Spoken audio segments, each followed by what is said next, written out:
तो last class में proportions पढ़ रहे थे, राइट? बताइए।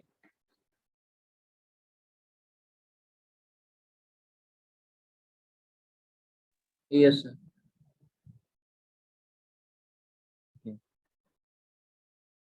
एक बार फिर से इसको देख लेते हैं, है ना? कुछ क्या है, नए स्टूडेंट भी ज्वाइन हुए हैं तो उनके लिए थोड़ा सा सही रहेगा। और जो नए ज्वाइन हुए हैं, है ना, इधर, तो उनको राजवीर सर लेक्चर भेज रहे होंगे, ठीक है? वो देखिएगा, उसको पीडीएफ भी मिल जाएगा आपको। और उसका एक और लेक्चर भी हम भेज देंगे, जो मतलब लिख कर जो कराया गया है। तो अभी जो लेक्चर मिला वो पीडीएफ से समझा दिया कि जल्दी से आपको बैकअप हो जाए, है ना? तो अभी भी इस क्लास में वैसा करेंगे, ठीक है? तो देखिए, प्रोपोर्शंस में क्या क्या बताया था। जैसे a बाई बी बराबर क्या लिखा हुआ है, c बाई डी लिखा हुआ है। देन अब बताओ, a बाई बी बराबर c बाई डी है, तो हम क्या लिख सकते हैं? यहाँ से लिख सकते हैं b बाई ए बराबर क्या, d बाई c, है ना? उल्टा कर दिया, तो इसको बोलते हैं क्या, इन्वर्टेंडो। और a बाई सी बराबर b बाई डी को हम ऐसे लिख सकते हैं, c को यहाँ ले आए, b को इधर भेज दिए, तो a बाई सी बराबर b बाई डी, इसको बोलते हैं ऑल्टरनेंडो। अब कंपोनेंडो क्या है, दोनों तरफ वन ऐड कर दो ना, दोनों तरफ क्या ऐड कर दो, वन। मतलब a by B plus one बराबर c by D plus one. तो देखो ये ऐसा होगा ना, a plus B upon B बराबर c plus D upon D. तो इसको बोलते हैं क्या, कंपोनेंट। कॉम्पोनेंडो। एक बार आप क्या कीजिए, बोथ साइड वन सब्ट्रैक्ट कर दीजिए, तो क्या दिखेगा हमें, a minus B upon B बराबर c minus B upon D. इसको बोलते हैं डिविडेंडो। और इन दोनों को क्या कर दीजिए आप, डिवाइड। इन दोनों को क्या कर दीजिए, डिवाइड। जब इन दोनों को डिवाइड करेंगे तो ये कैंसिल हो जाएगा, तो क्या दिखेगा, a plus B upon A minus B बराबर c plus D upon C minus D.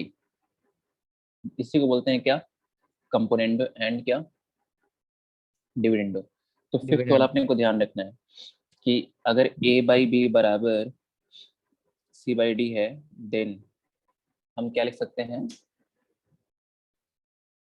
a by B बराबर c बाई डी है, तो हम क्या लिख सकते हैं, a plus B upon A minus B बराबर A minus B is equal to C C plus. Plus D upon C minus B. हाँ, मतलब कहने का मतलब ये हुआ कि न्यूमरेटर प्लस डिनोमिनेटर, है ना? क्या लिखा जाएगा, न्यूमरेटर प्लस का क्या, डिनोमिनेटर। ठीक है जी। तो numerator plus denominator upon numerator minus denominator लिखना है। ए बाई बी बराबर क्या था, सी बाई डी। तो न्यूमरेटर ए है, डिनोमिनेटर बी है, तो यहाँ पे देखो क्या आ रहा है, ऊपर में न्यूमरेटर प्लस डिनोमिनेटर आ रहा है, और डिनोमिनेटर में क्या आ रहा है, न्यूमरेटर माइनस का क्या, डिनोमिनेटर आ रहा है। उसी तरह इधर भी देखिए, इधर क्या आ रहा है, सी प्लस डी, मतलब न्यूमरेटर प्लस डिनोमिनेटर अपॉन क्या, न्यूमरेटर माइनस डिनोमिनेटर। तो कंपोनेंट डिविडेंडो लगाने के लिए आपको ये चीज याद रखोगे तो इजीली लगा सकते हैं, है ना? क्या, numerator plus denominator upon numerator minus denominator, both side. Six वाली चीज क्या लिखा हुआ है कि अगर a बाई बी बराबर ए बाई ए बाई कहाँ गया, गिरा, ए बाई बी बराबर, ए बाई बी बराबर क्या, सी बाई डी है, बराबर ई बाई एफ है, देन इस टर्म इज इक्वल टू क्या लिखा जाएगा, A plus C plus E upon B plus D plus F and so on. मतलब सम ऑफ न्यूमरेटर्स अपॉन क्या, सम ऑफ डिनोमिनेटर्स। अब ये क्या है, इसको समझिए कि जैसे ए बाई बी बराबर सी बाई डी बराबर ई बाई एफ है, तो इसको हम क्या लिख सकते हैं, ए प्लस सी प्लस ई, ठीक है, अपॉन क्या, B plus D plus F, ऐसा। मतलब सम ऑफ क्या, न्यूमरेटर्स, न्यूमरेटर और डिनोमिनेटर में क्या लिखना है, सम ऑफ डिनोमिनेटर्स, ऐसा। ठीक है जी। अब ये कैसे, बराबर अगर ए बाई बी बराबर सी बाई डी बराबर ई बाई एफ है, तो ये इसके बराबर कैसे है, या यूं कह दो कि ये जो है इसके बराबर कैसे है, ये चीज हम यहाँ पे प्रूफ कर रहे हैं। देखो कैसे, ए बाई बी बराबर सी बाई डी बराबर ई बाई एफ है, मान लिया तीनों बराबर है, तो मान लिया किसके बराबर है, लैम्डा के बराबर है। लैम्डा तो ए बाई बी अगर लैम्डा के बराबर है, तो बताओ यहाँ से हम क्या लिख सकते हैं, A is equal to B lambda लिख सकते हैं। B lambda C by D अगर लैम्डा के बराबर है, तो सी बराबर डी लैम्डा लिखा जा सकता है। और ई बाई एफ लैम्डा बराबर है, तो ई बराबर क्या, एफ लैम्डा लिखा जा सकता है। ठीक है जी, यहाँ तक। अब आगे देखो, तो A plus C plus E upon B plus D plus F, है ना, ये था। तो ए की जगह यहाँ पे रखा, ए की जगह क्या रख दिया, बी लैम्डा, सी की जगह रख दिया डी लैम्डा, ई की जगह रख दिया एफ लैम्डा। लैम्डा ओवरऑल क्या आ रहा है, कॉमन, कॉमन ले लिया, तो क्या बचेगा, B plus D plus F, और डिनोमिनेटर भी वही था, तो ये किसके बराबर आ रहा है, ये लैम्डा लैम्डा के बराबर आ रहा है। मतलब अगर अगर ये तीनों बराबर हैं, से लैम्डा के बराबर है, तो ये भी लैम्डा के ही बराबर है। ये चीज यहाँ पे दिख रहा है, ये वाली जो चीज है वो भी किसके बराबर है, लैम्डा के ही बराबर है। तो मतलब ये तीन, ये आपस में सारे क्या है, इक्वल है। तो समझना कैसे आपको, यहाँ पे ये ध्यान रखना है आपको क्या, कि ए बाई बी बराबर सी बाई डी बराबर ए बाई एफ है, तो क्या ध्यान रख सकते हो कि this is also equal to sum of numerators upon क्या, सम ऑफ डिनोमिनेटर डिनोमिनेटर्स, ऐसा। अब देखिए क्वेश्चन क्या गया था, कंपोनेंडो एंड डिविडेंडो पे, क्या है क्वेश्चन, सॉल्व फॉर एक्स, ठीक है, सॉल्व फॉर एक्स। अब देखो ये ऐसा लिखा हुआ है ना एक्सप्रेशन, ए बाई बी बराबर सी बाई डी लिखा हुआ है ना, ए बाई बी बराबर सी बाई डी लिखा हुआ है, तो हम यहाँ पे कंपोनेंट डिविडेंडो लगा सकते हैं। अच्छा, लगा, क्या ऑलवेज ऐसा लिखा तो लगा सकते हैं क्या, तो आंसर इज नो। वहां लगाएंगे जहां पे फायदा हो रहा होगा। मतलब हम कंपोनेंडो डिविडेंडो में करते क्या है, न्यूमरेटर प्लस डिनोमिनेटर अपॉन क्या, numerator numerator minus minus denominator. तो क्या अगर हम न्यूमरेटर और डिनोमिनेटर को ऐड करें, तो कुछ टर्म कैंसिल हो रहा है क्या, देखिए, यस कैंसिल हो रहा है। अगर इन दोनों को यस हम ऐड करेंगे तो ये टर्म्स क्या हो रहे हैं, कैंसिल हो रहे हैं। तो ये जो बड़ा एक्सप्रेशन दिख रहा है, कंपोनेंडो डिविडेंड लगाने के बाद ये छोटे एक्सप्रेशन में कन्वर्ट हो जाएगा। तो इसलिए यहाँ पे लगाने से फायदा है। मतलब न्यूमरेटर और डिनोमिनेटर को ऐड करने पे देखिए कुछ टर्म कैंसिल हो रहा है क्या, सब्ट्रैक्ट करने पे कुछ टर्म कैंसिल हो रहा है क्या। अगर ऐसा हो रहा है देन वहाँ पे हम कंपोनेंट और डिविडेंड लगा के आगे बढ़ सकते हैं। नहीं कहीं पे हो रहा है, फिर भी ऐसा नहीं है कि मतलब नहीं लगाना है। मान लीजिए ए बाई बी बराबर कहीं कुछ भी लिखा हुआ है, सिंपल 2/1, अगर वहाँ पे जरूरत पड़ रही है ए प्लस बी की या ए माइनस बी की, तो वहाँ पे भी लगा सकते हैं कंपोनेंट डिविडेंडो। ऐसा नहीं कि अगर ऐड या सेपरेट करने कैंसिल नहीं हो रहा है, वो देखना पड़ेगा अकॉर्डिंग टू क्वेश्चन। चलो, तो लगाया जी अप्लाइंग कंपोनेंडो एंड डिविडेंडो। तो क्या होता है, ए बाई बी बराबर सी बाई डी लिखा हुआ, तो न्यूमरेटर प्लस का क्या, डिनोमिनेटर है ना, न्यूमरेटर प्लस डिनोमिनेटर, और न्यूमरेटर माइनस का क्या, डिनोमिनेटर, ऐसा। उसी तरह राइट साइड भी वही चीज करना है, न्यूमरेटर प्लस डिनोमिनेटर, और न्नीचे क्या लिखना है, न्यूमरेटर माइनस का क्या, डिनोमिनेटर। तो न्यूमरेटर प्लस डिनोमिनेटर करने पे क्या है, ये वाला टर्म कैंसिल हो गए। न्यूमरेटर माइनस डिनोमिनेटर करने से क्या होगा, सेम साइन वाले टर्म कैंसिल हो जाएंगे, बस ये दोनों होगा इधर से ये। फाइनली क्या बच रहा है ऊपर, 3 × 2x⁴ प्लस 3x⁴, तो कितना आ जाएगा वो, 6x⁴, और डिनोमिनेटर में x² और ये माइनस माइनस प्लस, तो 2x², ये बच जाएगा। इधर कितना बच रहा है, 10x⁴ अपॉन ये। इसको आगे सॉल्व करना है जी, देखो कैसे, ये 6 था तो 2 से कैंसिल कर दिया दोनों को, है ना, 3 5 आ गया। फिर इनमें से 2 कॉमन आ रहा था, 2 कॉमन ले लिया, वो 2 ये 2 से कैंसिल हो गया। फिर क्या करेंगे, यहाँ से करेंगे क्या, क्रॉस मल्टीप्लाई करेंगे जी। 3x⁴ इंटू ये वाला टर्म बराबर, या बराबर को ऐसा कर दिया, एक तरफ ला के लिख दिया, है ना। ये होगा ना, क्रॉस मल्टीप्लाई करेंगे तो क्या दिखेगा, बराबर में 5x⁴ इंटू ये दिखेगा ना। तो इस जो यस इक्वल टू के उधर था उसको हमने इधर लाके बराबर 0 लिख दिया, ऐसे समझ लीजिए। फिर इन दोनों में क्या कॉमन आ रहा है, इन दोनों में कॉमन आ रहा है x⁴ x⁴ 4, तो x⁴ कॉमन ले लिया। फिर 3 जो होगा इसमें मल्टीप्लाई हो जाएगा इस ब्रैकेट में तीनों टर्म से। फिर यहाँ x⁴ कॉमन है तो -5 से अंदर मल्टीप्लाई हो जाएगा, ये रहा। फिर x⁴ इनको सॉल्व करेंगे तो ये क्वाड्रेटिक रह रहा है, इसके फैक्टर करेंगे तो ये आएगा। तो फाइनली x के लिए यहाँ से निकल के क्या आ गई, 0 3 एंड 8। 8 अच्छा एक और चीज हम आपको बता दें, यहाँ पे देखो हमने ये कैंसिल नहीं किया, x⁴ से x⁴ कैंसिल नहीं किया। अगर आप कैंसिल कर देते तो ये वाला रूट आपको नहीं दिखता, जो x⁴ की वजह से यहाँ पे दिख रहा है ना, कौन सा, 0 x⁴ से रूट आंसर क्या आ रहा है 0। तो अगर आपको यहीं पे कैंसिल कर देता ना तो फिर ये वाला रूट मिसिंग हो जाता है, लेकिन ये वाला आंसर है 0, सेटिस्फाई कर रहा है ओरिजिनल इक्वेशन को। तो इसका भी ध्यान रखें, कहीं ऐसा कैलकुलेशन आ जाए x² = x आ जाए, तो ऐसे नहीं कि इसको काट दिया और लिख दिया आंसर x = 1, ये गलत है। x² अगर x लिखा हुआ है तो यहाँ से 2 आंसर आएंगे जी, है ना। एक तरफ लेके आओ तो आपको दोनों आंसर दिखेंगे। तो x × x−1 बराबर 0, तो x बराबर क्या आ जाएगा 0,1। तो सही तरीका क्या है, एक तरफ लेकर आएंगे, है ना, कॉमन लेंगे, फिर वहां से सॉल्व करेंगे। ऐसे नहीं यहाँ से उड़ा दिया और डायरेक्ट लिख दिया, वो सही तरीका नहीं है, एक आंसर मिसिंग हो जाएगा। चलिए, तो ये क्वेश्चन हमने दिया था होमवर्क में, तो आपके लिए भी ये रहेगा होमवर्क में, इसको ट्राई करना। ताकि इसमें आंसर मार्क है x बिलोंग्स टू 5। ट्राई करेंगे, नहीं आएगा तो बताएंगे, ऐसा। ठीक है जी, बताइए। Yes sir. अगली क्लास में हम पूछेंगे इसका आंसर आया कि नहीं आया। तो ये होमवर्क में रहेगा, ये क्वेश्चन PDF भेज देंगे तो वहां से क्वेश्चन देख सकते हो। चलिए, अगली चीज जो यहाँ पे आ रही है वो क्या है, आज ही लगता है लॉग ये हो जाएगा स्टार्ट।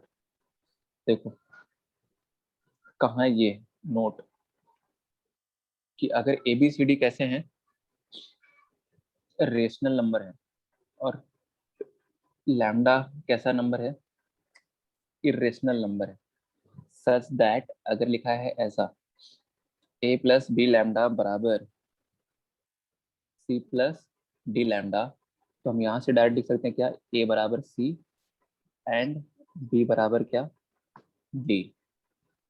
ABCD रेशनल है, लैम्डा इरेशनल है, तो ऐसा कहीं लिखा हुआ है तो आप डायरेक्ट कंपेयर कर सकते हैं, रेशनल वाला रेशनल नंबर के बराबर a बराबर c, और लैम्डा का जो कॉफिशिएंट है उसको भी इक्वेट कर सकते हैं, मतलब d बराबर d।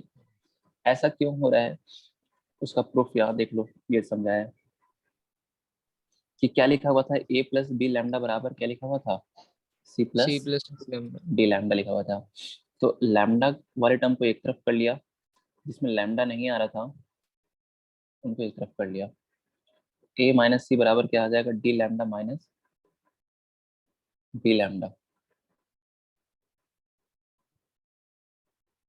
ठीक है, तो a - c बराबर, यहाँ से क्या आ जाएगा, लैम्डा एक तरफ से देखिए क्या आ जाएगा, कॉमन कॉमन आ जाएगा। तो यहाँ पे क्या बचेगा बताइए, d माइनस का d बचेगा, है ना, क्या बचेगा, d माइनस d। अच्छा, a और c कैसे नंबर से रेशनल थे, तो a - c भी क्या आएगा, रेशनल माइनस रेशनल भी क्या आएगा, रेशनल आएगा। d और b भी रेशनल है तो d - b भी कैसा नंबर है, रेशनल। और ये लैम्डा कैसा नंबर है, इरेशनल है। ये आपको पता होना चाहिए कि रेशनल इंटू इरेशनल का आंसर क्या आता है। रेशनल इंटू इरेशनल का आंसर इरेशनल आता है अगर रेशनल नंबर, रेशनल पार्ट जो है वो किसके बराबर ना हो, 0 के बराबर ना हो। जैसे देखो रेशनल इंटू इरेशनल, और रेशनल नंबर इरेशनल, 2√3 इरेशनल। लेकिन इसका आंसर रेशनल इंटू इरेशनल का आंसर रेशनल भी आता है। कब? जब रेशनल वाला पार्ट क्या हो जाए, जीरो। जीरो हो जाए। जैसे ये देखो, जीरो रेशनल रेशनल है और ये इरेशनल है, तो आंसर क्या आ रहा है? जीरो, मतलब रेशनल नंबर आ रहा है आंसर। तो लेफ्ट हैंड साइड रेशनल है, तो राइट हैंड साइड भी, अगर ये दोनों बराबर हैं तो ये वाला भी कैसा होना चाहिए बताइए? रेशनल होना चाहिए, है ना? अगर ये रेशनल है लेफ्ट हैंड साइड, और left hand side is equal to right hand side, तो राइट हैंड साइड मस्ट भी कैसा नंबर होना चाहिए? रेशनल। रेशनल होना चाहिए। तो राइट हैंड साइड भी क्या होना चाहिए? रेशनल होना चाहिए। तो ये रेशनल कब बनेगा बताइए? ये है इरेशनल और ये है रेशनल। तो इरेशनल इंटू रेशनल का आंसर रेशनल कब आएगा? जब इसका रेशनल वाला पार्ट क्या हो जाए? जीरो। जीरो। जीरो हो जाए। तो डी माइनस बी जब जीरो हो जाएगा तो यहाँ से क्या आएगा? डी बराबर बी। अच्छा, ये वाला पार्ट जीरो हो गया, तो एक तरह से ए माइनस सी की वैल्यू क्या आ गई? ये जब जीरो हो गया तो ए माइनस सी किसके बराबर हो गया? जीरो के बराबर। तो ए बराबर क्या आ जाएगा बताइए? सी एंड डी बराबर बी। अरे, आ रहा है समझ में आपको? बताइए। हाँ सर।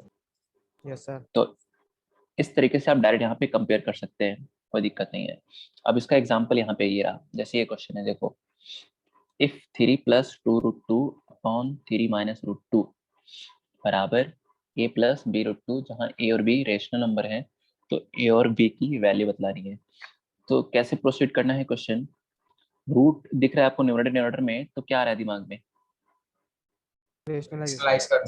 रेशनलाइज करना आ रहा है दिमाग में, तो रेशनलाइज कर देंगे। तो जब हम इसको रेशनलाइज करेंगे तो डिनोमिनेटर में क्या बनेगा? देखो, a minus B, A plus B, A square minus B square. Numerator क्या बनेगा जी? इन दोनों को मल्टीप्लाई कर दीजिए।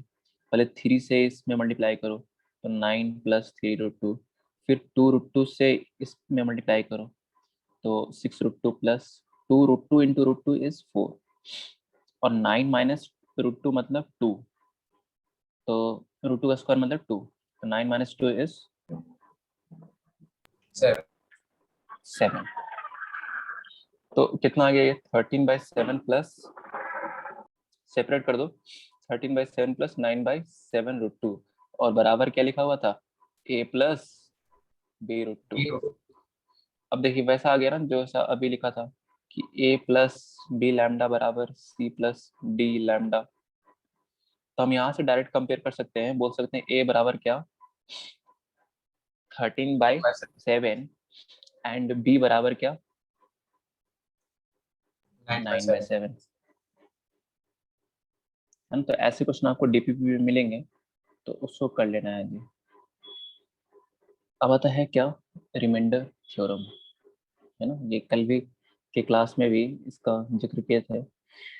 तो रिमाइंडर थ्योरम, रिमाइंडर थ्योरम क्या है? कि let P X be any, तो 9th-10th में पढ़ रखा है आपने। Let P X be any polynomial, 9th-10th क्या और पहले ही है, 7-8 में ही। Let P X be any polynomial of degree, 9th में है ना polynomial chapter. Let P X Yes, be sir. Any polynomial of degree greater than or equal to 1, and a be any real number. If px is divided by x minus n, then remainder is p of a। हाँ, अगर polynomial px जिसकी degree 1 या 1 से क्या है, ज्यादा है, और a कोई रियल नंबर है, तो अगर px को हम x माइनस a से डिवाइड कर रहे हैं, तो रिमाइंडर क्या आएगा? p of a। Factor theorem क्या है जी? कि अगर p ऑफ a की वैल्यू 0 आ गई, मतलब रिमाइंडर अगर 0 आ गया, तो हम क्या बोल देंगे कि x माइनस a जो है उस पोलोमियल का क्या है? फैक्टर। फैक्टर है। कन्वर्सली इफ अगर x minus a is a factor of px, अगर बोल दिए x माइनस a इसका फैक्टर है, इसका मतलब वो पोलिनोमियल px जो है x माइनस a से क्या है? डिविजिबल है। डिविजिबल है मतलब रिमाइंडर 0 है, मतलब p ऑफ a की वैल्यू क्या है? 0 है। तो अगर x minus a polynomial px का फैक्टर है, देन p ऑफ a बराबर 0।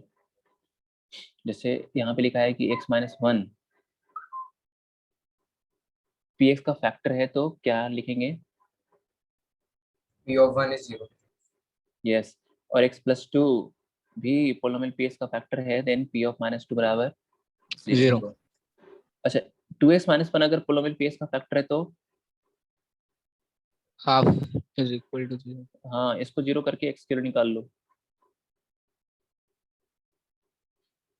तो p ऑफ हाफ की वैल्यू क्या आएगी 0 0। अब जैसे कुछ क्वेश्चन है सरल सरल वाले क्वेश्चन है देख लो जल्दी से क्या कर रहा है find p and q so that x plus 2 and x minus 1 may be factors of the polynomial px बराबर this। तो अगर x plus 2 polynomial px का फैक्टर है x plus 2 अगर फैक्टर है तो क्या बोलेंगे क्या लिखेंगे p ऑफ -2 बराबर 0 0। अच्छा p ऑफ -2 कैसे फाइंड करेंगे पोलिनोमियल px ये है तो p ऑफ -2 का मतलब क्या होगा पोलिनोमियल px में जहां जहां x आ रहा है उस x की जगह क्या रखना है -2 -2 रखना है ना जहां जहां x आ रहा है वहां पे क्या रखना है -2। तो पोलिनोमियल px ये है तो p ऑफ -2 का मतलब हो गया x की जगह -2 रखना है तो रख दिया ये देखिए जहां जहां x आ रहा था इसमें रख दिया बराबर 0 तो ये 0। तो यहाँ से p और q में एक रिलेशन क्या आ गया 2p minus q is equal to 30 2p - q बराबर 32। अच्छा क्वेश्चन में एक ये भी था कि x - 1 भी इसका क्या है फैक्टर है तो x - 1 इसका अगर फैक्टर है तो p ऑफ 1 को क्या लिखेंगे बताइए 0 0। तो p ऑफ 1 बराबर क्या हो जाएगा 0। p of 1 is equal to 0 का मतलब क्या हो जाएगा इस तरह से x की जगह क्या रख दीजिए यहाँ पे 1 1 रख दीजिए तो p ऑफ 1 ही रहा। तो देखो p और q में दो इक्वेशन आ गई एक तो ये रहा एक ये आ गया तो है ना दोनों को ऐड कर लेंगे तो q कट जाएगा तो p की वैल्यू आ जाएगी फिर q आ जाएगा। और ये जो क्वेश्चन है जो हमने कल की क्लास में समझाया था याद करो डीपीपी में वाला क्वेश्चन जो था कल इवनिंग वाली क्लास में याद आ रहा है क्या ये वाला क्वेश्चन एंड सेम ये वाला क्वेश्चन अरे नहीं याद आ रहा है कल यस सर क्लास अटेंड किए थे कि नहीं इवनिंग वाले नहीं करी थी की थी तो सर शाम वाली ये थी थी। हाँ शाम वाली कल वाली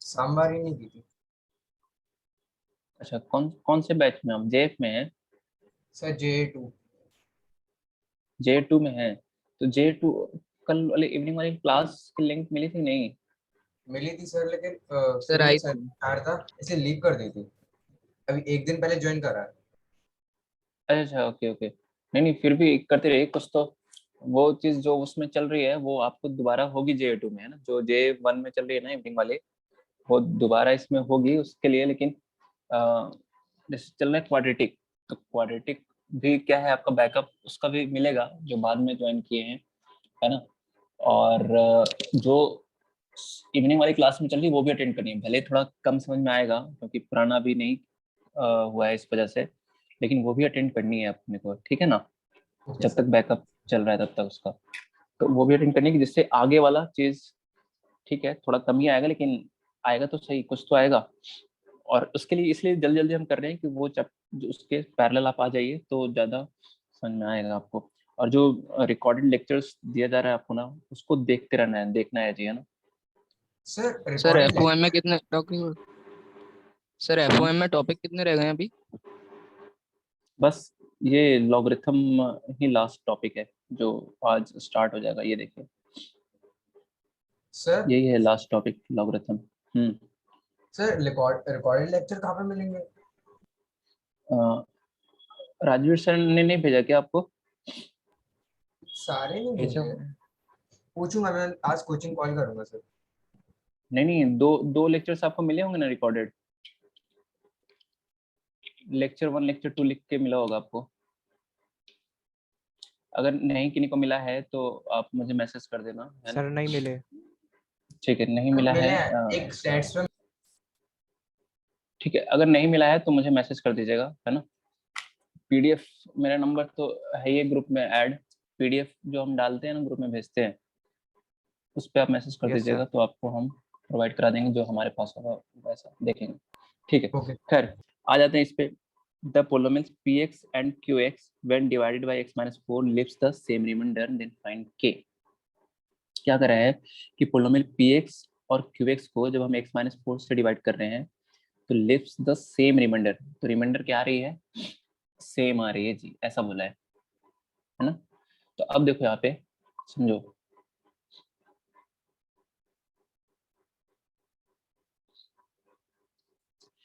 अगर पोलोमियल px को x माइनस 4 से डिवाइड कर रहे हैं तो रिमाइंडर कितना आएगा, p ऑफ 4, यस सर। बताइए। और हाँ पोलोमियल सर। qx को अगर x माइनस 4 से डिवाइड कर रहे हैं तो remainder is Q q of of 4। 4। Q4। हाँ, तो क्या कर रहा है, लिव्स द सेम रिमाइंडर, मतलब क्या गिवन है क्वेश्चन में, p ऑफ 4 बराबर q ऑफ 4। अब p ऑफ 4 कैसे निकलेगा, पोलोमियल px में x की जगह क्या रख दीजिए, 4 रख दीजिए। और q ऑफ 4 कैसे निकलेगा, पोलोमियल qx में x की जगह क्या रख दीजिए, 4 रख दीजिए। तो यहाँ से k की वैल्यू आ जाएगी, है ना। ये कितना है, 128, ये हो जाएगा 48, 20, के बराबर कितना आ जाएगा सॉल्व करने पे, 1, 1। है ना। बताए कैसे, देखिए कितना हो जाएगा, ये हो गया 64 के प्लस 48 माइनस 3 बराबर 128 माइनस 20 प्लस का के, तो आ जाएगा 63 के बराबर, देखो ये तो हो गया 45 और ये हो गया 108, है ना, सही। तो 108 में से 45 सब्ट्रैक्ट करोगे तो वो 63 आ जाएगा, तो के की वैल्यू क्या आ जाएगी, 1, ऐसा। अब देखो ये वाला क्वेश्चन है जो कल की क्लास में किया, ये दोनों क्वेश्चन आपके वहां मिल जाएंगे डीपीपी में भी, ठीक है। कि if px is divided by, if px मतलब यहाँ पोलिनोमियल है, सर ये क्वाड्रेटिक का ही पार्ट है क्या? क्या बोल रहे हैं, ये नहीं क्वाड्रेटिक क्वाड्रेटिक, का ही पार्ट। नहीं नहीं, ये तो हम कर रहे हैं अभी फंडामेंटल ऑफ मैथमेटिक्स, ऐसा, ठीक है। Okay sir. ये बेसिक मैथमेटिक्स में आ जा रहा है, ये सब चीजें जो अभी हम कर रहे हैं, ये जो है कि आपके आने वाले चैप्टर्स में ये यूज होगा, मतलब जो फंडामेंटल मैथमेटिक्स पढ़ रहे हैं ये आपको क्लास 11 के चैप्टर्स में भी यूज होगा, और क्लास 12 के भी चैप्टर जब आप पढ़ेंगे तो वहाँ पे भी ये चीज़ें यूज होंगी, जो हम FOM1 में कवर किए। क्या क्या कवर किए जी, सेट्स कवर कर लिए, है ना, फिर रेशनल इनइक्वालिटीज कवर कर लिए, याद आ रहा है, यस। हाँ। फिर अभी हम क्या कवर करेंगे, लॉगरिथम करेंगे। तो ये सब जो चीज़ें हैं वो आपको 11th फंडामेंटल ऑफ मैथमेटिक्स 1, मतलब ये जो चैप्टर हम पढ़ रहे हैं वो बाकी चैप्टर्स में यूज होने वाला है, ऐसा। सर अब देखिए, मॉड्यूलस फंक्शन। हाँ मॉडुलस फंक्शन वो FOM2 में आएगा, अभी अभी ये FOM1 चल रहा है, FOM जब 2 चलेगा ना आपका, फंडामेंटल मैथमेटिक्स 2, तो वहाँ पे आएगा मॉडुलस वगैरह। अब इस क्वेश्चन को देखो, if px is divided by x minus 1, x plus 1 and x plus 2, then remainders are 5, 3 and 2 respectively. When px is divided by x, this polynomial, then find the remainder. तो polynomial px को अगर हम x minus 1 से divide कर रहे हैं तो reminder कितना आ रहा है, देखिए 5। तो एक तरह से क्या गिवन है, p ऑफ 1 बराबर 5 है। रिमाइंडर थ्योरम में ही तो होता है कि अगर पोलोमियल px को x माइनस a से डिवाइड कर रहे हैं तो what is remainder, remainder is p of a, बोलो। Yes sir. तो पोलोमियल px को अगर हम x माइनस 1 से डिवाइड कर रहे हैं तो रिमाइंडर इज 5। P of 1। तो एक तरह से क्या गिवन है, क्या गिवन है बताइए, पोलोमियल px को x माइनस 1 से डिवाइड करें तो रिमाइंडर कितना आएगा, p ऑफ 1 आएगा, और वो कितना दिया हुआ है, 5 दिया हुआ है। पोलोमियल px को x प्लस 1 से डिवाइड करेंगे तो रिमाइंडर कितना आएगा, वो आएगा p ऑफ माइनस 1 आएगा, और वो कितना दिया हुआ है, पॉलिनोमियल 3 दिया हुआ है। 3। और पोलोमियल px को अगर हम x प्लस 2 से डिवाइड करें the remainder is p of minus 2 and it is given कितना, 2, -2। ठीक है। अब देखो क्या कर रहा है कि पोलोमियल px को जब हम इससे डिवाइड कर रहे हैं तो रिमाइंडर क्या आएगा, ये पढ़ा है ना आपने डिवीजन एल्गोरिथम, कि डिविडेंड बराबर क्या होता है, डिवाइजर इनटू कोसेंट प्लस का रिमाइंडर, ये होता है। तो डिविडेंड बराबर डिवाइजर इनटू कोसेंट, प्लस, तो क्वेश्चन क्या मान लिया हमने इसमें, QX, ठीक है। और रिमाइंडर क्या माना है, देखो ये समझना, यहाँ पे देखो क्या किससे डिवाइड कर रहे हैं आप, क्यूबिक पोलिनोमियल से डिवाइड कर रहे हैं ना, डिग्री 3 है इसकी। तो आप इस टाइप का एक्सप्रेशन मानेंगे, है ना, ax स्क्वायर, रिमाइंडर क्या मानेंगे, उससे कम डिग्री वाला मानेंगे, मतलब ax square plus bx plus c। सोचो ना, अगर रिमाइंडर भी क्यूबिक आ गया तो वो फर्दर डिवाइड हो जाएगा ना फिर, या उससे ज्यादा डिग्री करा, तो समझ रहे हैं। यस रहेगा सर, जैसे जैसा यहाँ समझ देखिए, जैसे एक्स स्क्वायर प्लस 1 है, एक्स स्क्वायर प्लस मान लो किसी पोलिनोमियल को डिवाइड कर रहे हो आप, रिमाइंडर मान लो एक्स प्लस 1 आया, तो फर्दर थोड़ी डिवाइड होगा, है ना, कम यस डिग्री सर। आया ना तो नहीं डिवाइड होगा ना। अगर कांस्टेंट रहा 3 आया तो भी डिवाइड नहीं होगा। लेकिन अगर इसी के जगह एक्स स्क्वायर प्लस 1 से आप डिवाइड कर रहे हो और यहाँ आ गया क्यूबिक आ गया, तो वापस फर्दर डिवाइड हो जाएगा ना जी, फिर से डिवाइड हो जाएगा ना। Yes sir. मान लो क्वाड्रेटिक आ गया, एक्स स्क्वायर प्लस 2 ही आ गया, तो फिर फर्दर क्या होगा, फर्दर डिवाइड हो जाएगा, बोलिए। Yes sir. Yes sir. तो अगर क्यूबिक से डिवाइड कर रहे हैं तो रिमाइंडर आप ऑलवेज इससे एक कम डिग्री वाला टर्म मानेंगे, मतलब किस टाइप का एक्सप्रेशन मानेंगे, X square plus B X plus C. अब देखो, अगर क्यूबिक से डिवाइड कर रहे हैं तो रिमाइंडर क्या आ सकता है, रिमाइंडर आ सकता है क्वाड्रेटिक आ सकता है, रिमाइंडर लीनियर भी आ सकता है, और रिमाइंडर कांस्टेंट भी आ सकता है। यही 3 पॉसिबिलिटी हो सकती है ना। अगर आप इसे डिवाइड कर रहे हो तो रिमाइंडर Yes, क्या sir. क्या आ सकता है, या तो क्वाड्रेटिक आएगा, या लीनियर आएगा, या कांस्टेंट आएगा, राइट। ठीक है, हाँ कांस्टेंट में 0 या कुछ भी हो, ठीक है। तो अब आप कहोगे तो क्वाड्रेटिक माना, लीनियर कहाँ है, इसमें तीनों कवर हो रहा है, लीनियर भी कवर हो रहा है, क्वाड्रेटिक भी हो रहा है, और कांस्टेंट भी कवर हो रहा है। वो डिपेंड करेगा किस पे, एबीसी की वैल्यू पे, है ना।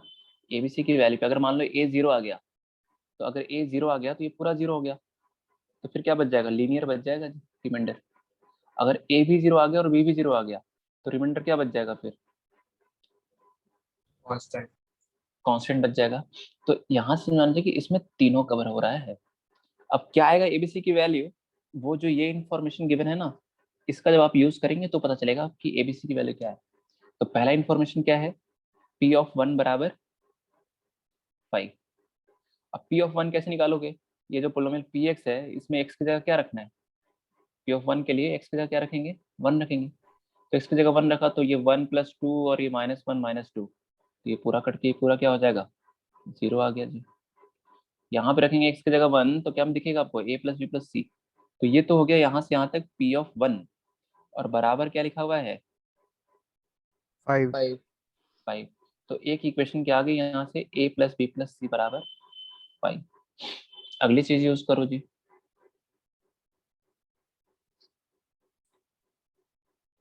p ऑफ -1 बराबर 3। p ऑफ -1 कैसे निकालेंगे, इसमें x की जगह -1 रख दीजिए, तो -1 रखेंगे तो ये -1, ये +2, ये +1, और ये -2, तो -2 -2 +2 +1 -1 कैंसिल हो गए। ये वापस पूरा कितना आ जाएगा बताइए, p ऑफ -1 पे कितना आ जाएगा, ये 0। 0। और यहाँ पे x की जगह -1 रख दीजिए, तो कितना आ जाएगा यहाँ पे, a - b प्लस का क्या,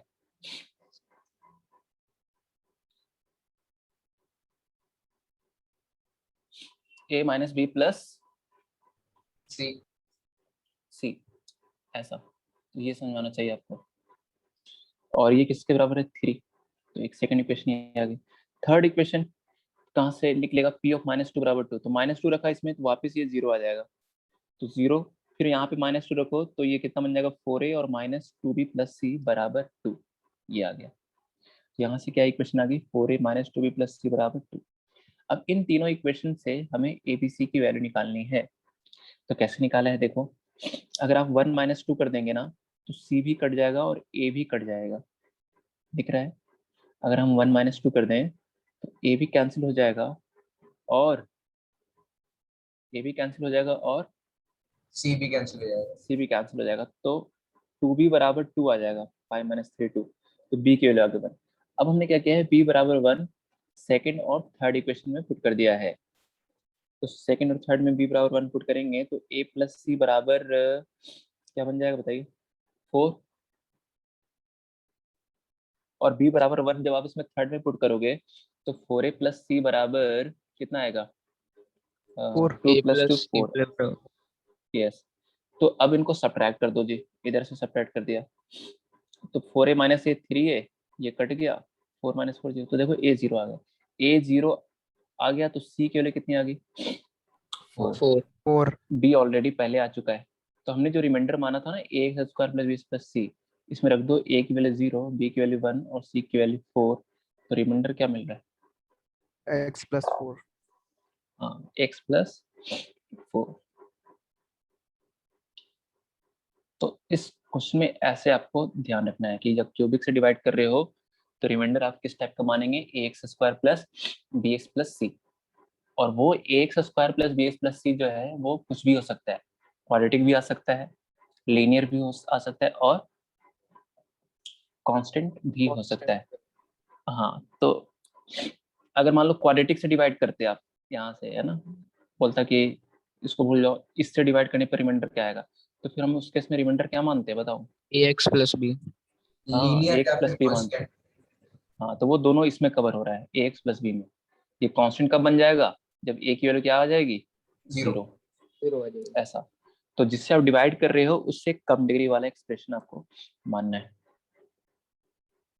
अब आता है एक्सपोनेंशियल फंक्शन। यहाँ से जो है ना थोड़ा सा टफ है समझने में, हालांकि आएगा समझ में आपको, बट थोड़ा सा, क्योंकि इसमें टफ इस वजह से क्योंकि इसमें देखो इनिक्विटी भी आ गया, तो इसमें दो दो चीजें मिक्स है जो आपने पढ़ा है ना पहले, इनिक्विटीज कि इनिक्विटीज कैसे सॉल्व करते हैं, है ना, ये प्लस माइनस कहाँ लगाते हैं, प्लस प्लस होता है क्या होता है, तो वो चीजें अगर आपने इनिक्विटीज पढ़ी है तो इसको समझने में आपको ज्यादा टाइम नहीं लगेगा।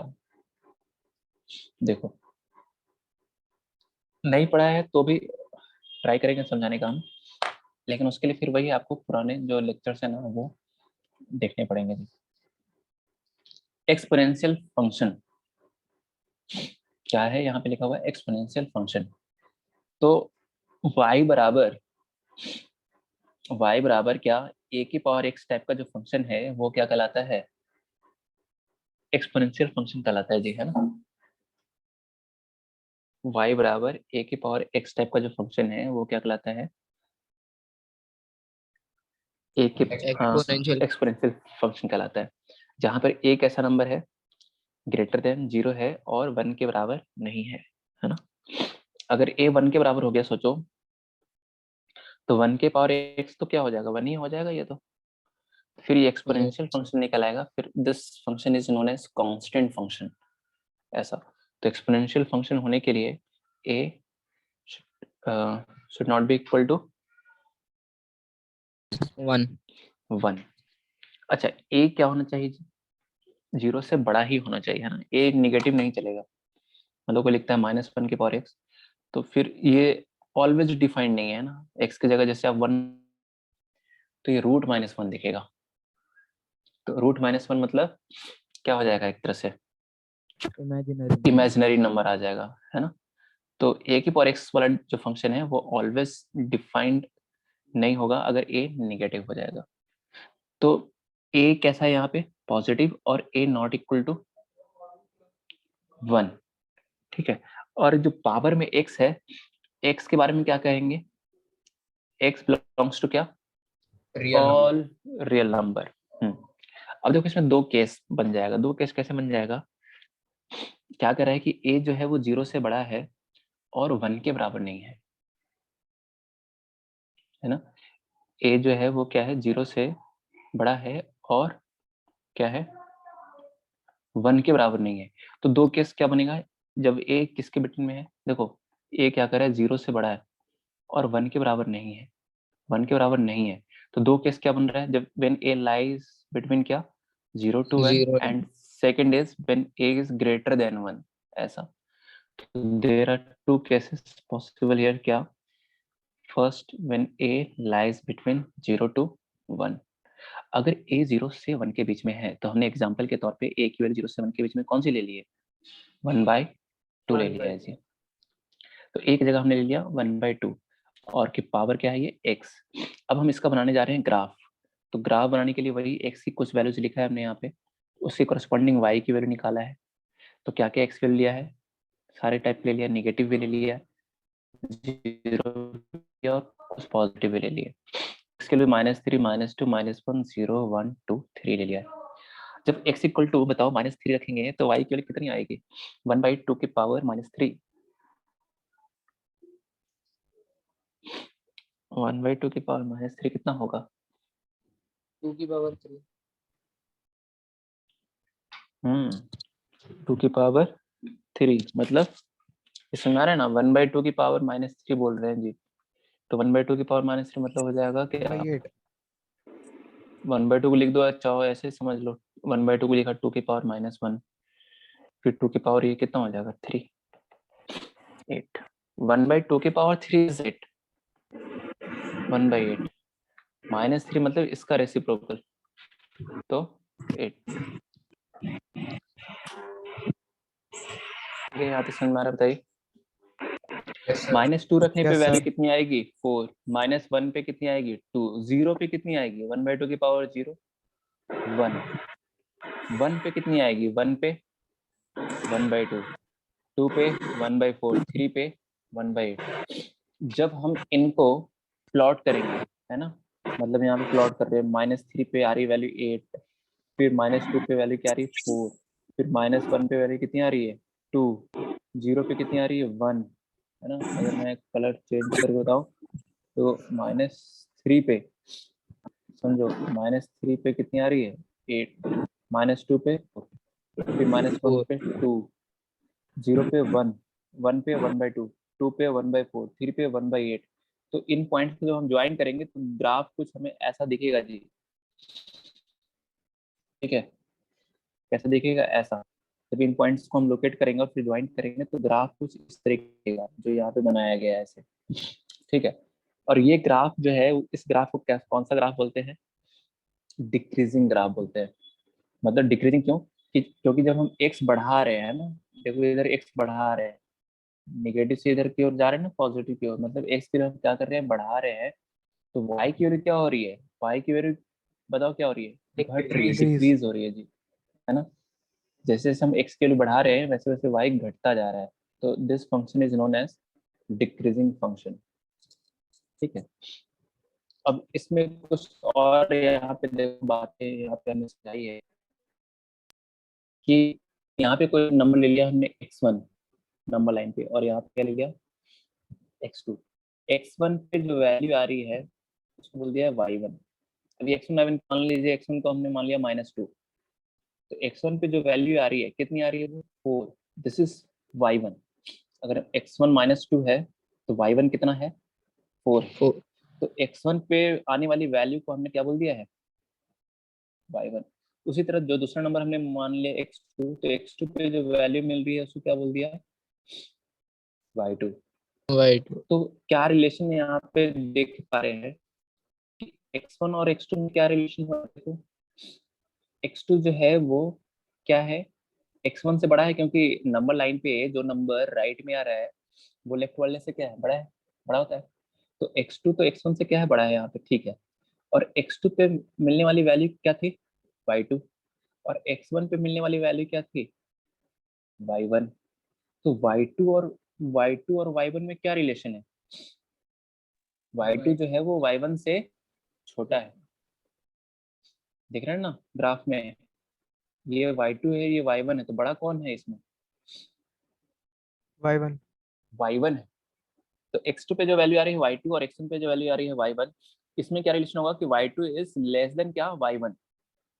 तो करस्पॉन्डिंग वैल्यूज को हम कंपेयर कर रहे हैं यहाँ पे, तो क्या पा रहे हैं कि यहाँ ग्रेटर देन साइन था, तो यहाँ पे क्या आ गया स्मॉलर लेस देन देन। आ गया। तो साइन जो है वो इनइक्वालिटी का क्या हो जाएगा, यहाँ पे चेंज हो जाएगा। देखो एक एग्जांपल से भी हमने बताया है यहाँ पे कि एग्जांपल हमने यही लिया है कि जिसमें बेस क्या है 1 से 0 से 1 के बीच में है। तो जैसे दो नंबर लिए हमने, एक तो 1/2 के पावर 3 और एक 1/2 के पावर 2। आप मुझे बताओ क्या आएगा यहाँ पर रिलेशन, लेस देन वाला आएगा यहाँ पे साइन, कि 1/2 की पावर जो 3 है वो 1/2 की पावर 2 से छोटा है। Yes sir. 1/2 की पावर जो 3 है वो 1/2 की पावर 2 से क्या है, छोटा है, लेकिन अगर पावर को कंपेयर करोगे देन पावर में रिलेशन क्या आएगा, 3 इज ग्रेटर देन 2 आ जाएगा। 2 तो इसका ध्यान रखना कि अगर बेस 1 से छोटा है तो साइन ऑफ इनइक्वलिटी जो है वो क्या हो जाएगा, यहाँ पे चेंज। चेंज हो जाएगा। अगर लेस देन है तो यहाँ पे क्या आ जाएगा, ग्रेटर देन आ जाएगा। और डिटेल में अभी आगे देखेंगे, फिलहाल इतना ध्यान रखो सर कि if base lies between 0 to 1 then sign of inequality changes, ऐसा। ठीक है, अगर बेस 1 से बड़ा है, सेकंड केस क्या होगा, बेस जब 1 से बड़ा है ना, दो ही केस हो सकता है, क्योंकि हमने ए के बारे में क्या बोला था कि 0 से बड़ा होना चाहिए और 1 के बराबर नहीं होना चाहिए। तो दो केस, 0 से बड़ा होना चाहिए और 1 के बराबर नहीं होना चाहिए। तो पहला case when A lies between 0 to 1 and second is when A is greater than 1। तो ए 1 से बड़ा नंबर हमने क्या ले लिया, 2 ले लिया। क्या ले लिया बताइए, 2। अब इसका भी ग्राफ बनाने के लिए वही एक्स की कुछ वैल्यूज रखेंगे, नेगेटिव, 0 और पॉजिटिव। तो y की करस्पॉन्डिंग वैल्यू क्या रही है, अगर x की जगह -3 रखोगे तो y कितना मिलेगा, 1/8। 1/8। -2 पे 1/4, -1 पे 1/2, 0 पे 1, 1 पे 2, 2 पे 4। तो सारे इन पॉइंट्स को जब हम प्लॉट करेंगे, -3 पे 1/8, -2 पे 1/4, -1 पे 1/2, 0 पे 1, 1 पे 2, 2 पे 4, 3 पे 8, है ना। तो जब इनको हम ज्वाइन करेंगे तो दिख रहा है ना, ग्राफ ऐसा ही बनेगा जी, बताइए। तो Yes, ऐसा sir. यहाँ पे ग्राफ बनता हुआ दिख रहा है। इसको याद रखना है कि y बराबर, ये दोनों ग्राफ याद रखने हैं कि y बराबर a की पावर x का अगर आपसे कोई ग्राफ पूछेगा तो पहले आप पूछना कि a क्या है। अगर a 0 से 1 पीरियड में है तो डिक्रीजिंग ग्राफ, और a अगर 1 से बड़ा है तो increasing increasing graph. Graph. Increasing graph. Increasing का मतलब क्या हुआ कि x की वैल्यू बढ़ाने पे y भी क्या हो रहा y है, की भी बढ़े, बढ़ रहा है, इंक्रीज। इंक्रीज कर रहा है। x इंक्रीज कर रहा है तो y भी इंक्रीज कर रहा है। तो दिख रहा है ग्राफ से कि अगर इधर x इंक्रीज कर रहा है तो इधर y की वैल्यू भी क्या हो रही है, इंक्रीज करती जा रही है। तो यहाँ पर क्या होगा, x1 और x2 दो नंबर ले लिया हमने, x1 यहाँ पे, x2 यहाँ पे। x1 पे जो वैल्यू आ रही है दैट इज, उसको बोला y1। x2 पे जो वैल्यू आ रही है उसको बोला y2। तो x1 x2 में क्या रिलेशन है कि x1 x2 जो है वो x1 से बड़ा है, क्योंकि x2 राइट में आ रहा है जी, x1 लेफ्ट में है, तो x2 x1 से बड़ा है। तो x2 पे वैल्यू, करस्पॉन्डिंग वैल्यू क्या थी, y2, और x1 पे y करस्पॉन्डिंग वैल्यू क्या थी, y1। y1 x1 पे करस्पॉन्डिंग वैल्यू y1। अब बताओ तो y2 और y1 में क्या रिलेशन होगा, y2 जो है वो y1 से Y2 is क्या है, greater than Y1.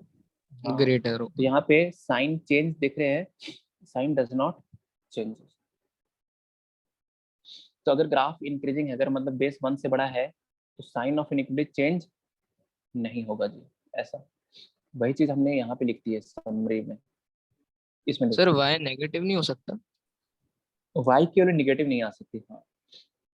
जैसे दिख रहा होगा आपने कि यहाँ पे क्या रखा आपने, 2 की पावर x में x के कुछ भी रख दो, चाहे निगेटिव रख दो या 0 रख दो या पॉजिटिव रख दो, y की ऑलवेज कैसी वैल्यू मिल रही है आपको, Positive. पॉजिटिव वैल्यू मिल रही है, पॉजिटिव। हाँ। x का कुछ भी रख दो, 2 की पावर x के -10 रख दिया तो ये भी पॉजिटिव नंबर है ना। ये कैसा नंबर है, पॉजिटिव नंबर है। कुछ भी रख दो x, कितना भी नेगेटिव रख दो तो ये भी कैसा है, पॉजिटिव नंबर।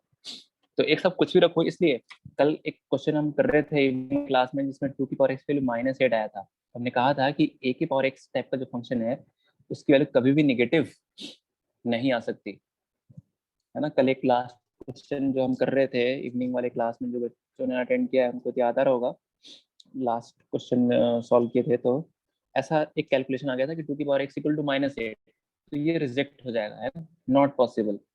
2 की power x can't be negative, ये नेगेटिव नहीं हो सकता। एक साथ कुछ भी, कोई भी एक्स इसको सेटिस्फाई नहीं करेगा जी। There is no real number x for which 2 की पावर x इक्वल टू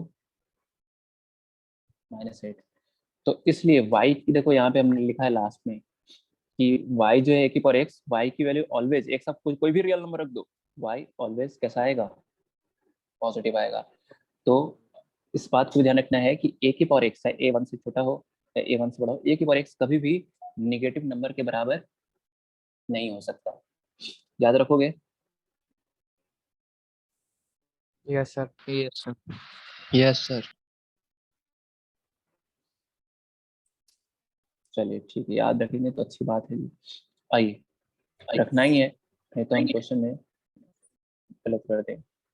हाँ, आइए, अगली बात है यहाँ पे क्या, a की power x greater than a to the power y। समझो, a की power x greater than a की पावर y, तो दोनों जगह बेस सेम है, तो अगर हमको क्या करना है, पावर को कंपेयर करना है, तो डिपेंड करेगा कि a कैसा है। अगर a 1 से बड़ा है, अगर a 1 से बड़ा है तो जो साइन यही है यहाँ पे है, वही पावर को जब कंपेयर करेंगे तो वही साइन आ जाएगा। मतलब यहाँ पे ग्रेटर देन का है तो x और y में क्या रिलेशन होगा, x is also greater than y। Y. जैसे 2 की पावर 4 और 2 की पावर 3 में क्या रिलेशन होगा बताइए, 2 की पावर 4 इज ग्रेटर देन क्या, 2 की पावर 3। पावर 3। तो अगर देखो रहे बेस 1 से बड़ा है तो पावर भी कंपेयर करेंगे तो वही साइन आएगा जो यहाँ पे साइन लिखा हुआ है, मतलब 4 is greater than 3। Greater than 3। तो a की power x greater than a की पावर y लिखा हुआ है, तो a अगर 1 से बड़ा है ना, a कैसा है 1 से बड़ा है तो साइन वही रहेगा, रिटेन रहेगा। और अगर ये 0 से 1 के बीच में है तो जो साइन यहाँ पे यूज हो रहा है उसका यहाँ पे क्या हो जाएगा, उल्टा साइन आ जाएगा। मतलब x और y में क्या रिलेशन बोलेंगे अब, अगर a if a lies between 0 to 1 then x is what, Smaller than less than y। हाँ, तो इतना ध्यान रखना है कि if base is greater than 1 then sign of inequality does not change, and if base lies between 0 to 1 then sign of inequality changes। इसका ध्यान रखना है आपको यहाँ पे, ठीक है जी। चलिए, अब आते हैं सवाल पे। तो पहला सवाल जो है आ रहा है आपके स्क्रीन पर, ये फर्स्ट 1 बाई, इसको सॉल्व करना है ना, सॉल्व करना है मतलब एक्स की वैल्यू निकालनी है। थोड़ा सा क्या इनिक्विटी आ रहा है, लेकिन जो अभी रिसेंटली ज्वाइन किए ट्राई करना समझने का, आया तो ठीक है, नहीं तो फिर जब वो वाले लेक्चर आप देख लोगे इनिक्विटी वाले तो आ ही जाएगा। फिलहाल इसको समझते हैं। यहाँ पर देखिए 1/5 की पावर क्या लिखा हुआ है, 1/5 की पावर क्या, एक्स माइनस x-1, और राइट साइड जो लिखा हुआ है वो 5 की पावर क्या लिखा हुआ है, 2-3x। तो हमें x निकालना है। 5 तो दिख रहा है पावर, हाँ पावर जो है वो कंपेयर हम अभी नहीं कर सकते, पावर जो है अभी कंपेयर नहीं कर सकते जब तक बेस सेम ना हो। तो फर्स्ट हम क्या करेंगे, पहला क्या स्टेप क्या रहेगा कि दोनों जगह बेस को सेम बनाएंगे। अब सेम बनाने में दो तरीके, या तो दोनों जगह 5 बना दो बेस, या दोनों जगह बेस क्या बना दो, 1/5 बना दो, वो आपके ऊपर है। तो हम पहले वाले मेथड में बेस क्या बना रहे हैं, दोनों तरफ 5, राइट साइड तो ही है, इसको 5 बना रहे हैं। तो 1/5 को क्या लिख दिया, 5 की पावर 5 की -1। पावर -1। अच्छा, पता है पावर्स जो है वो क्या हो जाते हैं, मल्टीप्लाई हो जाते हैं, है ना, पावर्स क्या हो जाते हैं, मल्टीप्लाई हो जाते हैं। तो पावर्स मल्टीप्लाई हो जाएंगे तो क्या आ जाता है, -1, -x x + 1। -1 से मल्टीप्लाई होगा तो क्या बचेगा, हाँ, या 1 - x, ठीक है। अब जो है इसके बाद क्या करेंगे, बेस सेम बन गया, अब पावर को कंपेयर कर लेंगे। तो कंपेयर करते समय देखेंगे बेस जो है वो क्या है, 1 से बड़ा है या 1 से छोटा है, तो 1 से बड़ा है बेस। बड़ा है। तो पावर पावर को जब कंपेयर करेंगे तो वही सेम साइन रिटेन होगा यहाँ पे। अगर यहाँ ग्रेटर देन है तो यहाँ भी ग्रेटर देन आएगा, मतलब 1 - x ग्रेटर देन 2 माइनस क्या, 3x। ठीक है जी। अब आगे देखो, अब x निकालना है तो x वाला टर्म एक तरफ कर लेंगे, जिसमें x नहीं आ रहा उसको एक तरफ कर लेंगे। तो ये -x और ये -3x इधर आ गया तो +3x आ जाएगा, और ये 1 उधर चला जाएगा तो 2 - 1 यानी 1 लिखेगा। 3x - x, देखो एक एक स्टेप समझा रहे हैं आपको। 3x - x कितना हो जाएगा, 2x। तो 2x ग्रेटर देन 1, तो अब x ग्रेटर देन कितना आ जाएगा बताइए, 2 से डिवाइड कर दीजिए। पॉजिटिव नंबर से डिवाइड करने पे साइन ऑफ इनइक्वालिटी चेंज नहीं होता है। इसी का सेकंड मेथड क्या है जी, सेकंड मेथड जो है वो ये है कि दोनों तरफ बेस क्या बना लिया है बताइए, 1/5। दोनों तरफ बेस 1/5। 1/5 कैसे बनाएंगे, 5 को लिख दो क्या, 1/5 की पावर क्या, -1। 5 को क्या लिख दो, 1/5 की पावर -1 लिख दो। तो पावर्स फिर मल्टीप्लाई हो जाते हैं, तो पावर्स मल्टीप्लाई करेंगे तो कितना आ जाएगा यहाँ पे बताइए? 3x माइनस क्या? -2 3x minus 2. 3x minus 2। तो पावर्स मल्टीप्लाई कितना आ जाएगा? 3x minus 2। अब क्या करेंगे? पावर से बेस सेम होंगे तो अब पावर कंपेयर करेंगे, तो यहाँ पे ध्यान रखना पड़ेगा कि बेस जो है वो 1 से छोटा है। तो पावर को कंपेयर किया तो बताइए ये वाला जो साइन है वो रिवर्स हो जाएगा, ग्रेटर देन है तो Yes sir. क्या आ जाएगा? Smaller than. लेस देन आ जाएगा, मतलब x minus 1 is less than 3x minus 2। हाँ, तो अब ये वाला क्वेश्चन जो है आपके सामने, जो सेकंड है, इसका सॉल्यूशन हम नहीं दिखा रहे आपको, ये अभी ट्राई करके इसका आंसर बतलाएंगे आप। सेकंड वाला क्वेश्चन तो दिख रहा है ना आपको, सेकंड वाला? सर नहीं दिख रहा, थोड़ा स्क्रॉल करना। सॉल्यूशन दिखने लग जाएगा। नहीं सर दिख रहा है, सर दिख रहा है, अब दिख रहा है दिख सर। रहा है जी, चलिए ठीक है। देखिए क्या आ रहा है इसका answer.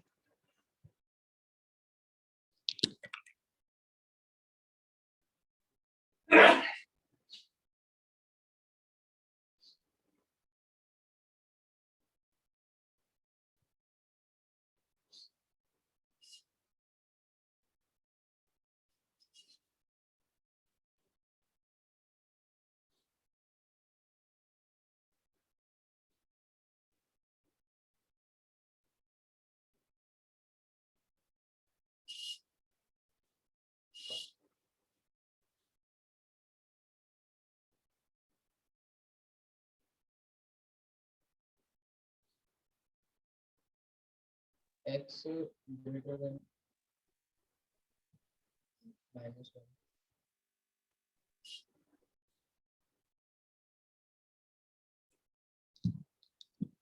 x belongs to r minus minus 1. x belongs to r minus minus 1, सही आंसर बता रहे हैं बिल्कुल। देखिए ये रहा आपके सामने इसका सॉल्यूशन। देखिए क्या किया है, दोनों जगह बेस क्या बना लिया है जी? दोनों जगह बेस क्या बना लिया है? 2 2 बना लिया है ना? तो 2 कैसे बना लेंगे? 1/2 को क्या लिख देंगे? 2 की पावर -1। पावर्स मल्टीप्लाई हो जाएंगे तो ये दिखेगा। अब बेस 1 से बड़ा है तो साइन चेंज नहीं होगा, मतलब -x² लेस देन 2x + 1 लिखेंगे। अब -x² को हम उधर लेकर गए, इधर इधर इधर राइट साइड, तो -² क्या हो जाएगा बताइए? +² और ये तो प्लस में जो थे वो एज इट इज रहेंगे। तो ये -x² इधर आने के बाद +x² हो गया, तो ये पूरा एक्सप्रेशन क्या दिखेगा? एक तरह से ग्रेटर देन, बताओ क्या बच गया इधर? 0। 0। इसमें ना ये स्टेप कंफ्यूज होते हैं इसमें बच्चे क्या, तो -x² को इधर लाया जी, तो ये हो गया +x²। तो +x² + 2x + 1 ग्रेटर देन क्या बचा इधर? अब 0। 0। 0। तो ये स्टेप आ गया। अब ये क्या आ रहा है जी? x + 1 का होल स्क्वायर ग्रेटर देन 0। तो अब जो इधर जो रिसेंटली ज्वाइन हुए ना बच्चे, उनको यहाँ से हो सकता है स्टेप समझ में ना आए कैसे हो गया, ये प्लस प्लस क्या लिखा हुआ है। तो ठीक है चलेगा, इतना तो आया ना समझ में। तो इसलिए करें कि इवनिंग वाले भी अटेंड करनी है। मान लीजिए 100% नहीं आएगा समझ में, 50% तो आएगा? नहीं तो बहुत कम बोल दिया। 80% तो आएगा, 70 तो आएगा, 60 तो आएगा, इतना तो आएगा ही, कुछ तो आएगा ही। तो इसलिए क्लास कोई भी नहीं आपको छोड़ना है। अगर आपको क्लास बैच में लिंक मिलता है आपको ग्रुप में, तो जरूर से आपको ज्वाइन करना है इस तरीके, क्योंकि फिर जब आप वो दोबारा होगा ना तो एक तरह से आपका रिवीजन हो जाएगा और आप जल्दी समझ जाओगे ऐसा। चलिए, तो इसके बाद जो जिन्होंने पढ़ रखा है वो देखेंगे क्या, इसको 0 करते हैं तो -1, पावर इवन है तो दोनों जगह साइन सेम रहेगा, प्लस प्लस। क्रॉस हो जाएगा। इक्वल टू नहीं है तो ये वाला चीज रूट जो है वो इंक्लूडेड नहीं होगा, है ना? तो कहाँ लेना है? ग्रेटर देन 0, मतलब ये वाला रीजन ये वाला रीजन दोनों लेना है। तो पूरा एक तरह से रियल नंबर आ गया, सिर्फ इसको छोड़कर, -1 को छोड़कर। Now logarithm. अब क्या आ जाता है? लॉगरिथम। ठीक है जी, तो यही है FIM1 का लास्ट टॉपिक, लॉगरिथम। लॉगरिथम खत्म हो जाने के बाद फिर क्वाड्रेटिक इक्वेशन, जो J2 में बच्चों ने स्टार्टिंग से क्लास अटेंड किया है ना क्वाड्रेटिक इक्वेशन का, इवनिंग वाला? क्या है जी बताइए। सर कुछ छूट गए थे उसमें, बाद में ज्वाइन किया था। ठीक है, जिन्होंने बाद में ज्वाइन किया तो उनका तो बैकअप चलेगा अभी, उसके लिए चिंता नहीं करना है। आइए आ जाते हैं कहाँ पे, लॉगरिथम पे। क्या होता है लॉगरिथम? पढ़ो इसमें, the logarithm of the number n to the base a is the exponent indicating the power to which the base a must be raised to obtain number a। आप कहेंगे क्या क्या लिखा हुआ है, मैं यहाँ आसान समझेंगे इसको, तो क्या लिखा हुआ है कि जो लॉगरिथम है नंबर n का, है ना, logarithm of the number n to the base a, इसको पढ़ते क्या है, इसको पढ़ते हैं log n to the base a। The logarithm of the number n to the base a, इस ये जो होता है इसकी वैल्यू जो होती है वो इज द एक्सपोनेंट, मतलब पावर।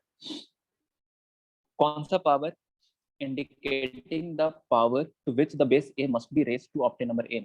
मतलब ये एक नंबर के बराबर होता है, वो कौन सा नंबर होता है ये, मतलब इसकी वैल्यू जो एक्सपोनेंट के बराबर, वो कौन सा एक्सपोनेंट है? वो है बेस का एक्सपोनेंट। बेस का वो एक्सपोनेंट जो किसके बराबर आ जाए? n के बराबर आ जाए। मतलब जैसे ये भी चीज, ये क्या लिखा हुआ है वो अभी समझेंगे, पहले इसको देखो। log 16/2, तो log 16/2 का मतलब हो गया कि बेस का कौन सा पावर 16 के बराबर है, वही इस log 16/2 की वैल्यू है। तो बताओ 2 का कौन सा पावर 16 के बराबर है? 4 4 4 है। फिर जैसे log 81/3 है, तो 3 का कौन सा पावर 81 के बराबर है? तो आंसर इज 4 अगेन 4। जैसे log 9/3 है, तो बता सकते क्या 3 का कौन सा पावर 9 के बराबर है? 2 2, है ना। 1/9, 1/3, 1/3 का कौन सा 1/2 पावर 1/9? 1/2 1/9 के बराबर है, 2, 2 है ना। बोलिए 7 का कौन सा पावर 49 के बराबर है? 2 7 कितना जाएगा वो? 2, ऐसा। तो अब समझो यहाँ पे, तो यही है लॉगरिथम। किसी नंबर n का टू द बेस लॉगरिथम क्या होता है? इज द एक्सपोनेंट, किसका एक्सपोनेंट? बेस का, जो बेस पे रेज करने पे कौन सा नंबर आ जाए? नंबर n आ जाए, वही उस log n बेस a की वैल्यू होती है। आइए आगे, इसको पढ़ते हैं बेस, और ये पढ़ते हैं इसको आर्गुमेंट। अब log n बेस a बराबर, अगर हम बोल रहे हैं x, क्या बोल रहे हैं जी? log n बेस a की वैल्यू बोल रहे हैं x, तो इसका मतलब ये हुआ होगा ना कि a की पावर x कितनी आ रही होगी? n, तभी तो इसकी N। वैल्यू x बोला है। n जैसे log 16/2 की वैल्यू 4 क्यों बोला है? क्योंकि 2 के पावर 4 बराबर क्या है? 16 क्या है? 2 की पावर 4 बराबर 16 है, ऐसा। 16 तो हाँ, log n base a is equal to x है, इट मीन्स a की पावर x जो है वो किसके बराबर आ रहा होगा? n के बराबर आ रहा n होगा। तो दिस फॉर्म, हाँ, this form is known as exponential form. कौन सा फॉर्म? Exponential form. अभी पढ़ा था ना, y बराबर a की power x, exponential yes function. Sir. तो वही आ रहा yes है n sir बराबर a की पावर x, तो this is exponential form and this form is known as logarithmic form. तो लॉगरिथमिक फॉर्म से हम एक्सपोनेंशियल फॉर्म में भी कन्वर्ट कर सकते हैं, और एक्सपोनेंशियल फॉर्म से लॉगरिथमिक फॉर्म में भी कन्वर्ट कर सकते हैं। आना चाहिए आपको कन्वर्ट करने। कैसे? बहुत सिंपल है। n बराबर क्या लिख दो? a की पावर x लिख दो। मतलब जो बेस में है वो इधर भी जाने के बाद बेस में ही रहेगा। जो बेस में, इसको ध्यान रखना, जो बेस में है वो बेस में ही रहेगा। मतलब इसको मैं अगर एक्सपोनेंशियल फॉर्म में लिखूं तो क्या लिखूंगा बताओ? n बराबर 16 बराबर क्या? 2 2 की के पावर पावर 4। क्या? 4, ऐसा। 81 बराबर 3 के पावर 4। अगर मुझे इसको एक्सपोनेंशियल फॉर्म में लिखना है तो 1/2 बराबर क्या? बोलिए 64 के पावर क्या? x, ऐसा। तो जो बेस में है वो इधर भी जाने के बाद क्या रहेगा? बेस में ही रहेगा। ऐसा ध्यान रखना है जिससे आप गलत नहीं कर पाओ, नहीं तो कई बार बच्चे ऐसे लिखते हैं n बराबर x की पावर a, जो बेस में था देखिए आपको उसको कहाँ पहुंचा दिए, पावर में। नहीं जी, जो बेस में है वो बेचारा बेस में ही रहेगा। अच्छा, तो इनकी वैल्यू तो बता दी। अब जैसे ये था log 64। अच्छा एक चीज और यहाँ पे, n पे क्या कंडीशन है, n शुड बी क्या, ये आ रहा है एक्सपोनेंशियल फंक्शन में बताया था ना, y बराबर a की पावर x में बताया था, क्या बताया था बताइए, a greater than 0 and not a equal to 1 not equal to 1।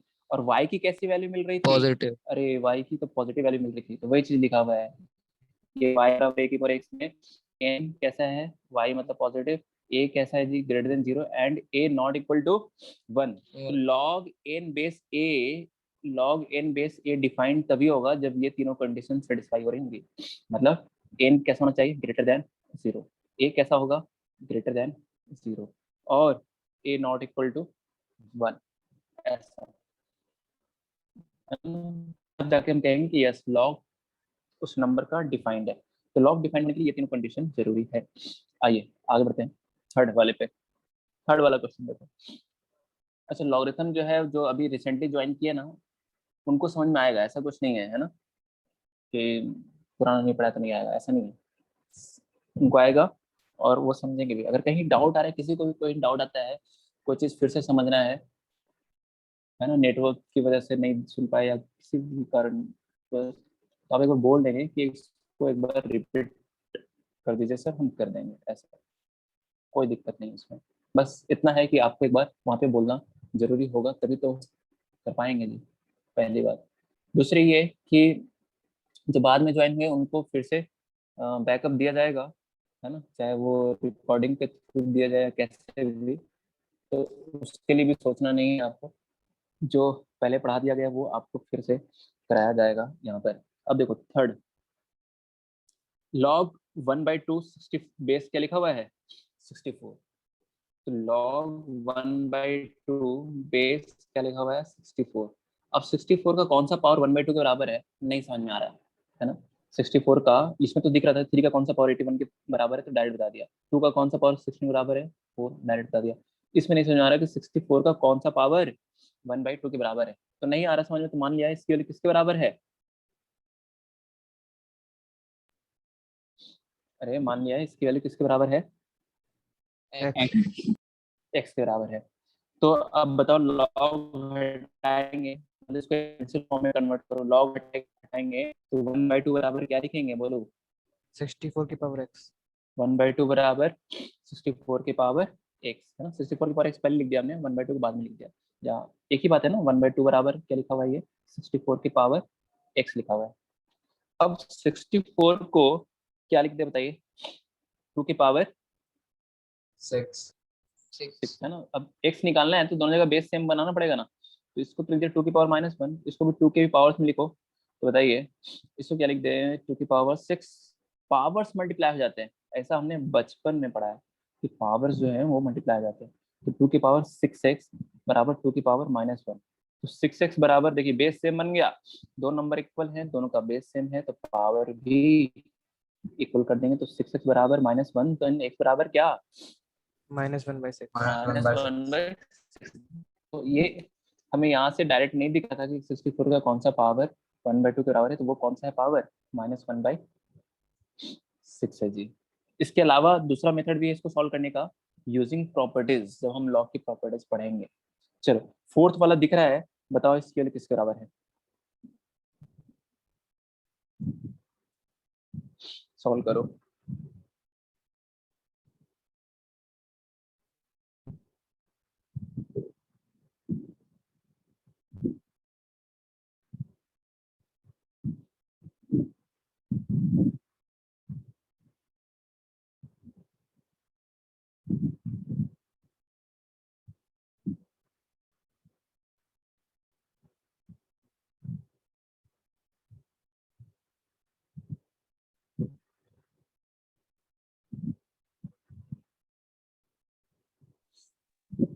X equal to 5/4. X equal to 3/2. 5/4, 5/4, 3/2, okay. आइए देखते हैं। आंसर इज x बराबर 5/4। यस सर यही है। ऐसा समझो। तो इसके लिए निकालनी थी, तो मान लीजिए इसके लिए x बराबर है ना। तो यहाँ से 243 बराबर क्या लिखेंगे, 81 के पावर क्या x लिखेंगे। 243 बराबर क्या लिखेंगे, 81 के पावर x। अब 243 को क्या, 3 के पावर 5 और इसमें लिख दिया 3 के पावर 4। पावर्स मल्टीप्लाई हो जाते हैं, कर दिया मल्टीप्लाई। तो 4x बराबर 5, तो बताओ x बराबर कितना, 5/4। Hello, yes sir. Yes sir. अरे समझ में आ रहा है? Yes sir, sir. Yes yes आ सर। रहा है तो फिफ्थ वाला ट्राई करके बताओ, फिफ्थ वाला का आंसर।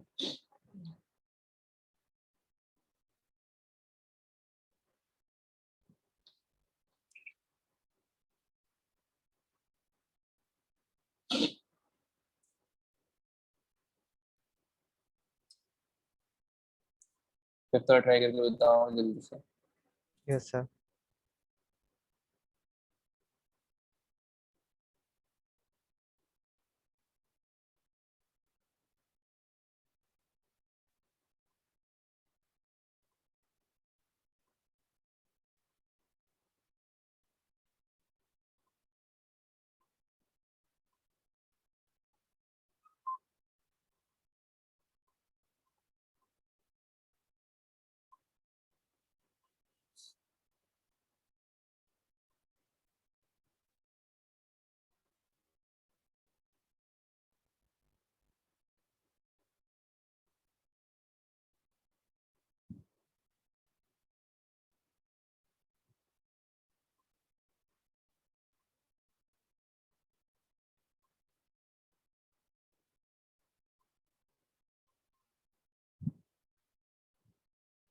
देखिए थोड़ा सा इसमें रूट टू आ गया तो कंफ्यूजन तो नहीं हो रहा है। देखिए सबसे पहले क्या लिखा है, यहाँ से 1024 बराबर क्या लिखा, 2√2 के पावर x लिखा। अच्छा 1024 मतलब 2 की पावर कितना, 10, 2 की पावर 10। अच्छा अच्छा 2√2 मतलब कितना, 2 की पावर कितना, 2√2 मतलब देखो 2 मतलब पावर 1/2 मतलब 2 की पावर 3/2। तो 2 की पावर 3/2 और उसके पावर क्या लिखा हुआ x, तो पावर्स मल्टीप्लाई हो जाएंगे तो कितना आएगा, 3x सर। By two. 3/2 कैसे सर? देखो 2√2 है ना, तो 2√2 मतलब 2 की पावर कितना, 1/2। 1/2। तो पावर्स अगर बेस सेम रहता है तो मल्टीप्लाई में पावर ऐड हो जाते हैं ना। हाँ यस सर। तो 2 के पावर 1 और 2 के पावर 1/2 पावर ऐड हो जाएंगे, तो 2 के पावर 1 प्लस 1/2 मतलब कितना, 3/2। 3/2। ऐसा समझे। तो 2 के पावर ये यस। कितना, 3/2 और उसके पावर क्या लिखा हुआ देखिए x, तो पावर्स मल्टीप्लाई हो जाएंगे तो कितना आ जाएगा, 3x/2। बेस सेम हो गया, पावर पे इक्वेट कर दो, तो 10 बराबर कितना आ जाएगा, 3x/2। तो x बराबर कितना आ जाएगा, 20/3। नहीं आया था किसी का आंसर ये, आ गया सर। चलिए आ गया। आ गया तो अच्छा है। इस वाले लास्ट, आज का लास्ट क्वेश्चन, हम क्वेश्चन नंबर 6 कर रहे हैं। फिर यहाँ पे थोड़ा सा मार्क कर लेते हैं, जिससे ध्यान रहेगा कि अगली क्लास में अपने को 7 से स्टार्ट करना है। ठीक है, कहाँ से स्टार्ट करना है, 7 से। 6 वाला समझ लो, देखो ये इसके लिए पता करनी है। 3 लॉग दिख रहा है इसमें, तो घबरा नहीं जाना है। स्टार्ट करेंगे यहाँ से। लॉग 16 बेस 2 के लिए क्या आएगी, 4। 4। 2 का कौन सा पावर 16 के बराबर है, तो वो है 4। तो लॉग 16 बेस 2 के लिए कितनी आती है, 4। अब ये क्वेश्चन क्या बन जाएगा, लॉग है ना। देखो समझना यहाँ पे, ये जो 2 है वो इस लॉग का बेस है, और ये जो पूरा लिखा हुआ है वो इस लॉग का नंबर है। तो ये नंबर किसके बराबर आ गया, 4 के बराबर आ गया। 4 तो क्वेश्चन इज log 4 बेस 2, बताओ log 4 बेस 2 की वैल्यू कितनी आ 2 जाएगी, 2। 2 2। log 2 बेस 2, 2 का कौन सा पावर 2 के 1 बराबर है, 1 1। 1।